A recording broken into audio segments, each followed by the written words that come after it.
Medicine खाने को भी दी। और 2018 में ये बहन प्रेग्नेंट जब हुए तो 4th मंथ में ही जब इन्होंने स्कैनिंग करवाई तो डॉक्टर ने बताया कि आपके बेबी की धड़कन जो है वो बंद हो चुकी है, heart beat 4th month pregnancy में बंद हो गई और बेबी डेड हो चुका था। और उसके लिए उसके बाद उसी समय डिलीवरी करनी पड़ी और डिलीवरी के द्वारा इनका बेबी जो रिमूव कर दिया गया। और ये बहन और इनके हस्बैंड कहते हैं बहुत परेशान हो चुके थे। फिर इन्होंने फिर से डॉक्टर को चेक करवाया। और आपके हस्बैंड, इनके हस्बैंड को, आपके हस्बैंड का नाम क्या है सिस्टर? राजन कुमार। राजन कुमार। जब आपका पहला बेबी डेड हुआ तो आप दूसरी बार जब फिर आप ट्राई कर रहे डॉक्टर के पास गए तो आपको पहले से ही प्रॉब्लम थी जो बढ़ गई कि आपके जो शुक्राणु थे वो बिल्कुल डेड हो गए थे। बिल्कुल डेड हो गए थे। और ये बड़ी ध्यान से सुनने वाली टेस्टिमनी है, इसलिए हम हस्बैंड वाइफ आपकी टेस्टिमनी खुद दे रहे हैं। क्योंकि पहले तो बेबी बहुत लेट हुआ, जब हुआ तो मर गया, लेकिन आपकी जो प्रॉब्लम थी उसके कारण बेबी लेट हुआ। लेकिन धीरे धीरे वो प्रॉब्लम इतनी बढ़ गई कि आपके शुक्राणु टोटल डेड हो गए और आपकी जो वाइफ है, आपने लिखा हुआ कि इनके एग बनने बंद हो गए। हाँ जी। तो दोनों तरफ से चांसेस क्लोज हो गए थे, खत्म हो गए थे, डेड हो गए थे जी। आपने अपनी टेस्टिमनी में कुछ खास चीजें लिखी हुई हैं कि आप सुसाइड करना चाहते थे जी। आप बताइए खुल के वो क्या चीजें थी? वो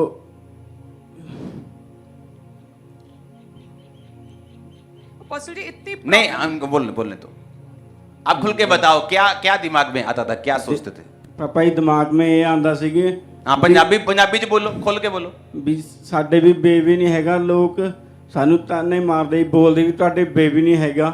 ਮੇਰੇ ਫਰੈਂਡ ਜਿੰਨੇ ਸੀ ਕਹਿੰਦੇ ਯਾਰ ਤੇਰੇ ਮੈਰਿਜ ਨੂੰ ਇੰਨਾ ਚਿਰ ਹੋ ਗਿਆ, ਤੂੰ ਮੈਨੂੰ ਮੂੰਹ ਮਿਠਾ ਨਹੀਂ ਕਰਵਾਉਂਦਾ, ਸਾਡਾ ਕੀ ਗੱਲ ਆ?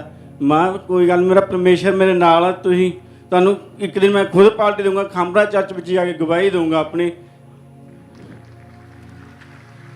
कितने डॉक्टर चेंज किए आपने? 4-5 करे पापा जी डॉक्टर। और मेडिसिन खाई आपने? जी। और डॉक्टर क्या बोलते थे आपको जब आपके शुक्राणु बिल्कुल नील हो गए, आपकी वाइफ के एग नहीं बनते? डॉक्टर की भाषा क्या थी आपके लिए? डॉक्टर कहते पापा जी भी ਤੁਸੀਂ ਜਿੱਥੇ ਮਰਜ਼ੀ ਚਲੋ, ਤੁਹਾਡੇ ਬੇਬੀ ਨਹੀਂ ਹੋ ਸਕਦਾ ਕਿਤੇ। ਹੁਣ ਨਹੀਂ ਹੋ ਸਕਦਾ, ਨਹੀਂ ਹੋ ਕਿਉਂਕਿ ਤੁਹਾਡੇ ਪ੍ਰੋਬਲਮ ਜਿਹੜੀ ਸੀ ਉਹ ਨੀਲ ਹੋ ਚੁੱਕੀ ਸੀ। ਨੀਲ ਤੋਂ ਬਾਅਦ ਬੇਬੀ ਕਦੀ ਨਹੀਂ ਹੁੰਦਾ। ਨਹੀਂ ਹੁੰਦੀ। ਤੁਸੀਂ ਡਿਪਰੈਸ਼ਨ ਦੀ ਮੈਡੀਸਿਨ ਵੀ ਖਾਂਦੇ ਸੀਗੇ? ਹਾਂਜੀ। ਤੁਸੀਂ ਡਿਪਰੈਸ਼ਨ ਦੀ ਮੈਡੀਸਿਨ ਖਾਂਦੇ ਸੀਗੇ? ਹਾਂਜੀ। ਤੁਹਾਡੀ ਵਾਈਫ ਨੂੰ ਮਾਈਕ੍ਰੋਫੋਨ ਦਿਓ ਜਰਾ। ਹਾਂਜੀ। ਤੁਸੀਂ ਕੀ ਜਦੋਂ ਪਹਿਲਾ ਬੇਬੀ ਡੈਡ ਹੋਇਆ ਉਸ ਤੋਂ ਬਾਅਦ ਟੋਟਲੀ ਮੈਡੀਕਲੀ ਇਹ ਪ੍ਰੂਫ ਹੋ ਗਿਆ ਕਿ ਹੁਣ ਤੁਹਾਡੇ ਹਸਬੈਂਡ ਦੇ ਹੋ ਹੀ ਨਹੀਂ ਸਕਦਾ, ਤੁਹਾਡੇ ਵੀ ਨਹੀਂ ਹੋ ਸਕਦਾ?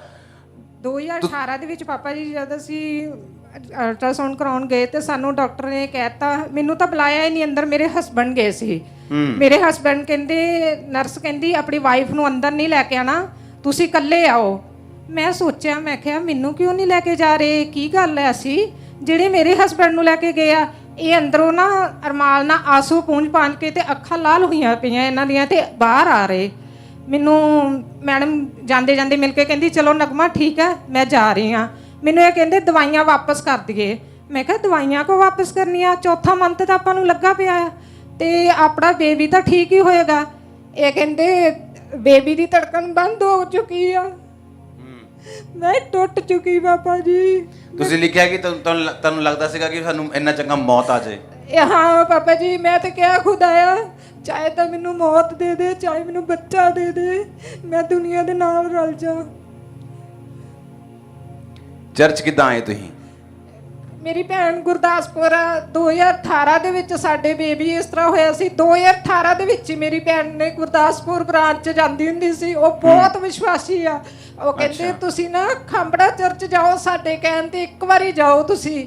ਮੈਂ ਖਾਂਬੜਾ ਚਰਚ ਆ ਨਹੀਂ ਸਕੀ, ਮੈਂ ਆਨਲਾਈਨ ਪ੍ਰਾਰਥਨਾ ਸ਼ੁਰੂ ਕਰ ਦਿੱਤੀ। ਮੈਂ ਜਦ ਵੀ ਪ੍ਰਾਰਥਨਾ ਸ਼ੁਰੂ ਕੀਤੀਆਂ ਹਰ ਇੱਕ ਵਰਡ ਨੂੰ ਮੈਂ ਰਿਸੀਵ ਕਰਦੀ ਸੀ, ਮੈਂ ਗ੍ਰਹਿਣ ਕਰਦੀ ਸੀ। ਆਪਣੇ ਦੋਵੇਂ ਅਸੀਂ ਹਸਬੈਂਡ ਵਾਈਫ ਅਸੀਂ ਪ੍ਰਾਰਥਨਾ ਦੇਖਦੇ ਰਹੇ। ਫਿਰ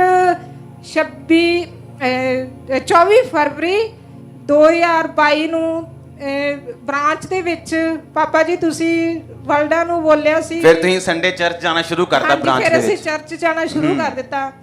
ਜਿਸ ਦਿਨ ਤੁਹਾਡੀ ਓਪਨਿੰਗ ਹੋਈ ਉਸ ਤੋਂ ਬਾਅਦ ਅਸੀਂ ਲਗਾਤਾਰ ਜਾਂਦੇ ਰਹੇ, ਬਹੁਤ ਵਿਸ਼ਵਾਸ ਨਾਲ ਜਾਂਦੇ ਰਹੇ। ਉਸ ਵਿਸ਼ਵਾਸ ਨੇ ਸਾਨੂੰ ਅੱਜ ਸਾਡੀ ਬੇਟੀ ਸਾਡੇ ਗੋਦ ਦੇ ਵਿੱਚ ਆ। ਓ ਜੀਸਸ, ਥੈਂਕ ਯੂ ਜੀਸਸ। ਤੁਸੀਂ ਲਿਖਿਆ 24 ਫਰਵਰੀ 2022 ਨੂੰ ਤੁਸੀਂ ਸੰਡੇ ਮੀਟਿੰਗ ਦੇ ਵਿੱਚ ਬੈਠੇ ਸੀਗੇ।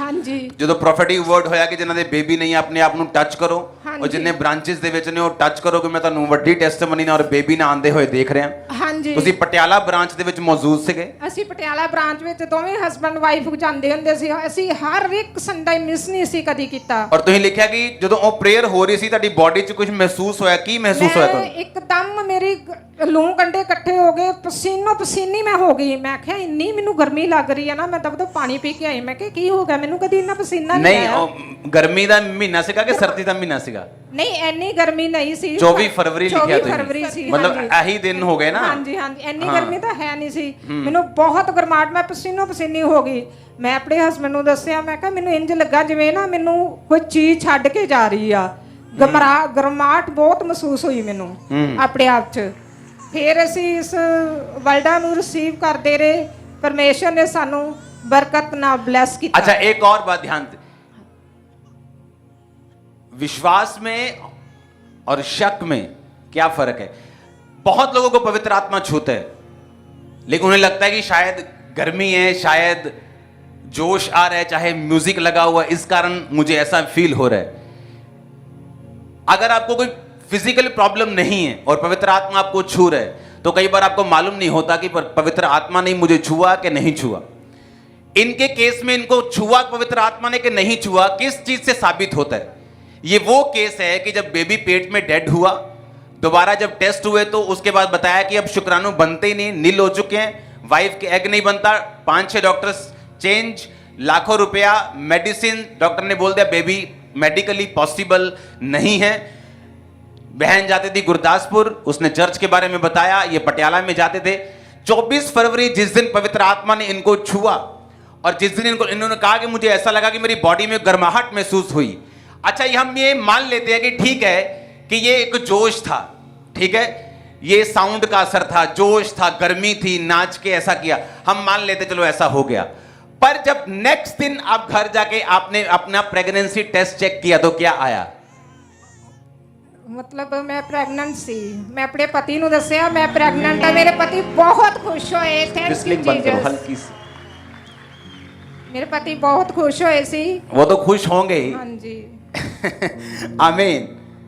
कितने इस बात को समझ रहे हैं कि एक व्यक्ति को जब पवित्र आत्मा छूता है ना, अगर उसको कोई फिजिकल प्रॉब्लम नहीं है, उसको यकीन करना मुश्किल हो जाता है कि मुझे पवित्र आत्मा नहीं छुआ है, या मेरे को जोश आ रहा है, या मेरे को क्या। लेकिन एक व्यक्ति जब किसी सिचुएशन में होता है, जब एक व्यक्ति बीमार होता है, खासकर फिजिकल बीमार होता है, उससे जब पवित्र आत्मा छूता है उसे 100% मालूम होता है कि परमेश्वर ने मुझे छुआ।